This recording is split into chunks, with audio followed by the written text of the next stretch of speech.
आप सेम नहीं हैं आज, इन जीसस नेम। आज हम पढ़ेंगे मत्ती 1 उसकी 1 से 3 आयत, उत्पत्ति 28 उसकी 6 से 9 आयत, उत्पत्ति 38 उसकी 1 से 11 आयत, उत्पत्ति 28 उसकी 6 से 9 आयत, उत्पत्ति 38 उसकी 1 से 11 आयत, मत्ती 1 उसकी 1 से 3 आयत। जब पहली बार मुझे बाइबल मिली थी तो मत्ती 1 से लेके बोला गया था इसे पढ़ने की जरूरत नहीं है। मत्ती 1 से लेके 17 आयत तक जहां पर यीशु मसीह की वंशावली लिखी है, कहा था यहां से पढ़ने की जरूरत नहीं है। 1 से 17 तक वंशावलियां लिखी हैं, 18 आयत से पढ़ा करो।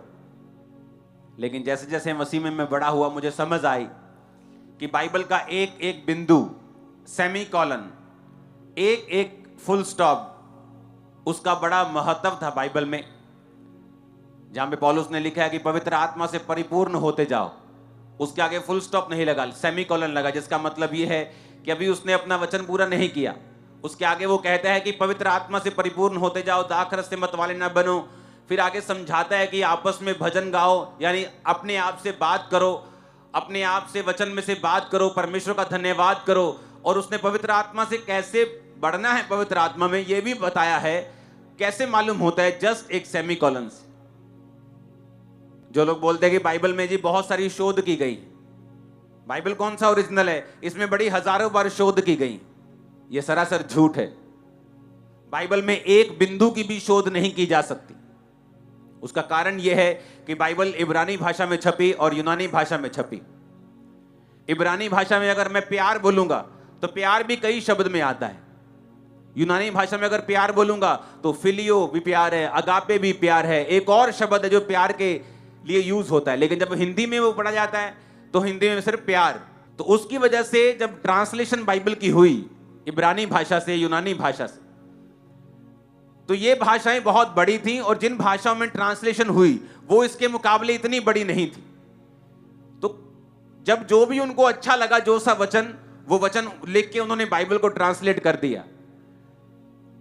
तो जब फ्यूचर में और अच्छे शब्द उसके बदले मिलते थे, जैसे हिंदी में प्यार लिख दिया, लेकिन बाइबल में ओरिजिनल भाषा में फिलियो लिखा था या अगापे लिखा था। अगापे का मतलब होता है अनकंडीशनल प्यार, फिलियो का मतलब होता है भाइयों वाला प्यार, लेकिन हिंदी में अकेला फिलियो लिख दिया।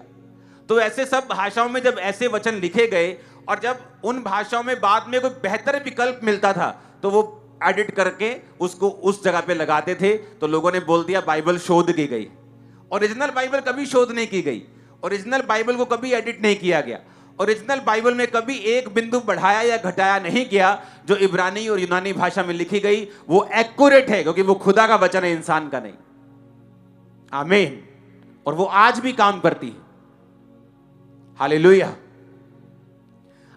मैं बार बार बाइबल को पढ़ता रहता हूं, शुरू से लेके एंड तक, शुरू से लेके एंड तक। मत्ती को जब मैंने पढ़ा तो लिखा अब्राहम की संतान, दाऊद की संतान, यीशु मसीह की वंशावली। अब्राहम से इसहाक उत्पन्न हुआ, इसहाक से याकूब उत्पन्न हुआ, याकूब से यहूदा और उसके भाई उत्पन्न हुए, यहूदा और तामार से फिरिस और जोहरे उत्पन्न हुआ। मुझे एक बात याद थी कि जो यहूदा के बेटे थे वो फिरिस और जोहरे नहीं थे, जो पहले उसके बच्चे हुए। लेकिन यहां वंशावली में वो ऐड क्यों नहीं किए गए? जब मैंने बाइबल खोली ध्यान से, फिर मैं पीछे गया उत्पत्ति की तरफ। जब उत्पत्ति में मैं पीछे गया तो मुझे इसकी हिस्ट्री पढ़नी थी कि याकूब जो यहूदा था, याकूब का बेटा था, चौथा बेटा था याकूब का, उसको वंशावली में लिया गया। लेकिन जो उसके पहले बेटे थे वो बेटे वहां नहीं लिखे गए। ये कोई और बेटे थे जो वहां लिखे गए, जो बाद में हुए थे। जब मैंने वहां पढ़ा तो 38 उत्पत्ति 1 और 1 से 11 आयत में लिखा है, उन दिनों में ऐसा हुआ कि यहूदा अपने भाइयों के पास से चला गया और हीरा नामक एक अद्दुलाम वासी पुरुष के पास डेरा किया। कहां से चला गया? अपने घर से, अपने भाइयों से चला गया। अपने भाइयों से क्यों चला गया? क्योंकि सब भाइयों ने मिलकर यूसुफ को बेच दिया था। जब आप एक कुकर्म करते हैं उसकी सजा फिर आपके परिवार, आपकी लाइफ के ऊपर आती है। तब आपको फील नहीं होता, तब एकदम से कुछ नहीं होता, लेकिन तब पाप करने के बाद ऐसा माहौल, ऐसी सिचुएशन और ऐसी परिस्थितियां बनने लगती हैं कि आप खुद ब खुद डिस्ट्रक्शन की ओर, उजाड़ की ओर आप खुद चले जाते हैं। यहां पर वो चला गया, घर को छोड़ दिया उसने, भाइयों की संगति छोड़ दी और वो चला गया। लिखा हो यहूदा ने शुवा नामक एक कनानी पुरुष की बेटी को देखा, एक कनानी औरत देखा, लड़की को देखा, नाम शुवा था, विवाह करके उसके पास गया, गर्भवती हुई, उसके पुत्र पैदा हुआ। यहूदा ने उसका नाम एर रखा। जो वंशावली में वो है वो एर नहीं है। लिखा वो फिर गर्भवती हुई, उसके एक बेटा और हुआ, उसका नाम ओनान रखा। फिर उसके एक और बेटा हुआ, उसका नाम शेला रखा। और जिस समय उसका जन्म हुआ था तब यहूदा कजीब में रहता था। यहूदा ने तमार नाम की एक स्त्री से अपने बड़े बेटे एर का विवाह कर दिया, परंतु यहूदा का वो जेठा एर यहोवा के लेखे में दुष्ट था, इसलिए यहोवा ने उसको मार दिया। तब यहूदा ने ओनान से यानी छोटे बेटे से कहा कि जा अपनी भौजाई के पास और उससे शादी कर और संतान उत्पन्न कर, ताकि तेरे भाई का वंश चले। ओनान जानता था संतान मेरी ना ठहरेगी बल्कि भाई की ठहरेगी। जब वो उसके पास गया तो भूमि पर वीर्य गिराकर नाश किया, कहीं ऐसा ना हो कि उसके भाई के नाम का वंश चले और उसका नाम ना चले। ये जो उसने किया, यहोवा अप्रसन्न हुआ और उसने उसको भी मार दिया। तब यहूदा ने इस डर के मारे कहीं ऐसा ना हो कि अपने भाइयों के सामने शेला भी मरे, अपनी बहू तमार से कहा, जब तक मेरा पुत्र शेला सियाना ना हो जाए तब तक अपने पिता अपने पेके के घर में चली जा, विधवा बनकर बैठी रहे। और तमार अपने पिता के घर में जाकर रहने लगी। अब मैं एक क्वेश्चन आपसे पूछना चाहता हूं। यहूदा परमेश्वर की संतान था, परमेश्वर का चुना हुआ जन था, परमेश्वर को मालूम था कि जो जीसस क्राइस्ट का वंश होगा, जो दाऊद का गोत्र होगा, वो यहूदा गोत्र होगा। लेकिन वचन क्या कहता है? अपने पड़ोसी को बोलो, ध्यान से सुन। अब बड़ी समझने वाली चीज यह है कि परमेश्वर ने यहूदा के बेटों को क्यों मारा, और इससे भी बड़ी समझने वाली चीज यह है कि एक धर्मी जन जिसकी वंशावली में अब्राहम है, इजहाक है, याकूब है, जिसके दादे परदादे सुपर नेचुरल जबरदस्त इंसान हैं, जबरदस्त विश्वासी हैं, उसके साथ ऐसा कैसे हो सकता है कि उसके बेटे जो हैं वो मर रहे हैं लगातार? अब ध्यान से समझना, क्यों हुआ ऐसा? उत्पत्ति 28 उसकी 6 से 9 आयत में लिखा है। यह तब की बात है जब इजहाक अपने दोनों बच्चों से अलग हो रहा था। उसका जो बेटा याकूब भाग रहा था, एसाव का आशीर्वाद याकूब को मिल चुका था। उत्पत्ति 28 उसकी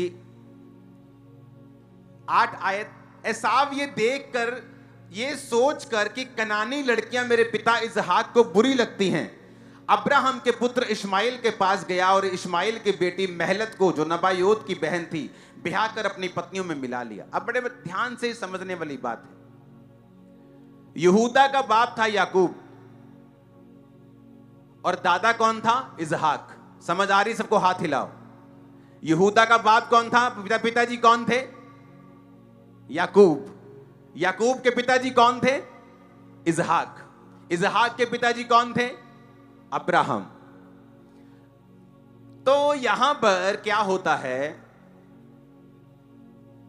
जब इजहाक का आशीर्वाद एसाव को नहीं मिला, याकूब को मिल गया था, आपको स्टोरी याद होगी, तो याकूब को अपने घर से भागना पड़ा था, क्योंकि एसाव जो था वो शारीरिक इंसान था। अब बड़े ध्यान से समझना, इंटरनेट पे क्या चल रहा है आजकल, ये सारी सिचुएशन शैतान के द्वारा एक खास मकसद के तहत फैलाई गई है। आपकी कान, आंखें, स्पिरिट सब खुल जाएगी। आज मैं बता रहा हूं, आपने सरमन कभी नहीं सुना होगा ये जो अभी आप प्रभु के द्वारा सुनोगे। मैं इसलिए कह रहा हूं, सीरियस होकर सुनो। यहां पर जब याकूब चला गया तो बाइबल कहती है एसाव ये जानकर कि कनानी लड़कियां मेरे पिता को बुरी लगती हैं, तो भी कनानी औरत के पास गया और उससे शादी कर ली। अब कनानी औरतें क्यों बुरी लगती थी, अब यह भी सवाल होगा आपके मन में, क्योंकि कनान जो था वो नूह के उस वंश से, उस पुत्र से पैदा हुआ था जिसने अपने पिता को नंगा देखा था। याद आ रहा है कि नहीं? इसीलिए परमेश्वर कनान से क्या करता था? नफरत करता था, और इजराइलियों को भी कहा था मैं कनान सभी देश तुम लोगों को दूंगा, क्योंकि पापी की संपत्ति बाइबल कहती है किसके लिए है? धर्मी के लिए है। अब ध्यान से यह भी बात समझना। अब उसको मालूम था कनानी जो लड़कियां हैं मेरे पिता को बुरी लगती हैं। क्यों बुरी लगती हैं? उन लड़कियों में क्या कमी है? क्योंकि वचन यह कहता है कि जब कनान जो नूह का बेटे का वंश था, जब वो प्रभु से श्रापित हुए और दूर हुए, उन्होंने यहोवा को मानना छोड़ दिया था। गहरी स्टडी ये बताती है कि वो लकड़ी और पत्थर के देवताओं की पूजा करते थे और बड़े ही अलग तरह की रीति रिवाजों को फॉलो करते थे। तो इसके कारण हमेशा अब्राहम का वंश ये मानता था कि हमारी शादी जो होनी चाहिए वो कनान की लड़कियों के बीच में नहीं होनी चाहिए। समझ आ गई मेरी बात के नहीं?